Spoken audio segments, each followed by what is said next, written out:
We are here at the What's on My Mind event, Boiler Air, and we are sitting down with our artists to have these amazing discussions right after their performances.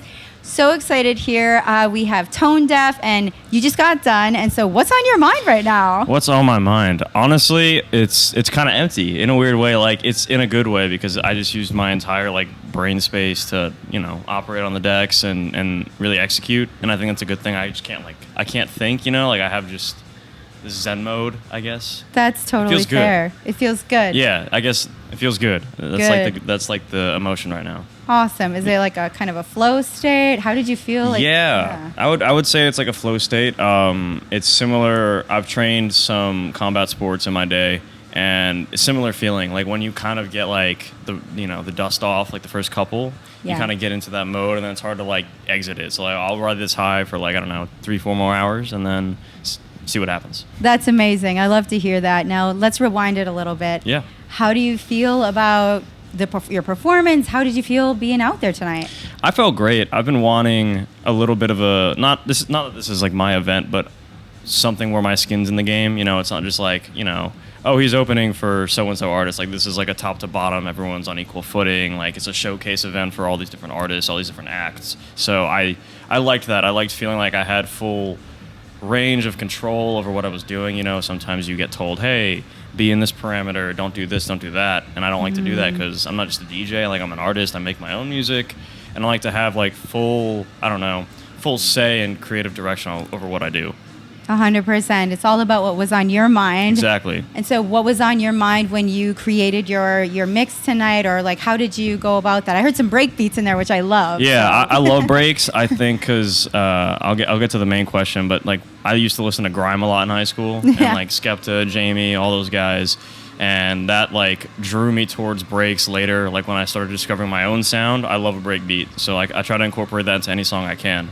But to get to the main question, yeah, I wanted to really showcase how, versatile I can be, because a lot of guys pigeonhole themselves, or they because they love one genre so much they just want to do that one, or whatever it might be. I want to showcase that I can do it all, and there's no limitation to what I can do, and I've done all types of things. I mentioned this before to Evan on the guest spot. It was that was my goal, was to just be hey, you're not going to hear something like this. You're going to hear something unique. It's not going to sound. It's not going to feel like other sets. And maybe that's a bit pretentious, but that's always the goal, is to make it unique and niche. I think that's powerful, and that's really cool. You really brought it to the table, and Thank you. So excited. I think it's been a while since I've seen you, and it's been incredible just to see your artistry, see who you are, and see where you're taking your music. Thank you. Yeah, I think when we first met, it was an open decks at Vulcan. A year ago, and I had just launched my song, and it was barely popular at all. Yeah. And now it's not that I'm any more popular, but I've got traction, and it feels good to have tangible progress, and see people that recognize that. Definitely. Now, what would you tell to an artist? Think about yourself a year ago. What would you tell an artist that was starting up and you're getting their feet in the game, and what would you tell them to kind of encourage them to keep going? I'd probably say trust your gut more than anything, because I've doubted myself a lot. Never in the sense of I shouldn't be doing this, but how I should be doing it, if that makes sense. The path I should take, and whose opinions I should validate, and so on and so forth. And I've always just said, at the end of the day, I'm going to do what feels best to me. And I don't want to sound like a dick, but I'm I don't care what anyone thinks about what I'm doing or my approach. Obviously, you have guardrails. There's things you can't step out of, but as much creative freedom as I can have and what I do, I want to have. Very cool, and that's very true. And so, what's next for you? Now you've done this showcase. What's on the table for the next? What's on the docket? Yeah, what's on the docket? Yeah, I've been going back and forth on if I want to release an EP or an album. I have probably 10 songs done that I just want to really figure out how they work together, if they can be packaged together or they're singles. But that's gonna come by the end of the year, no doubt. I'll probably have 6 or 7 songs bare minimum out by the end of the year. Very cool. Very cool. Are you launching those on a cadence, or how are you going to do those?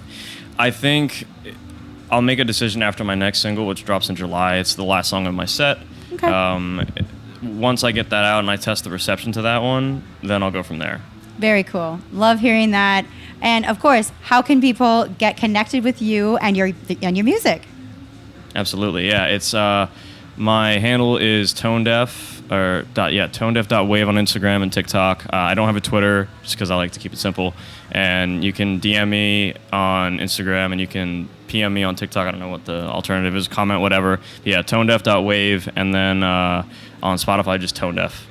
Awesome. Well, thank you so much, TONEDEF, for hanging out with me today and sharing what's on your mind. And definitely stay tuned for this episode to launch on the What's on My Mind radio. And be sure to tune in to great podcasts just like this one when we drop new content from great artists. So thank you so much. Thank you, guys.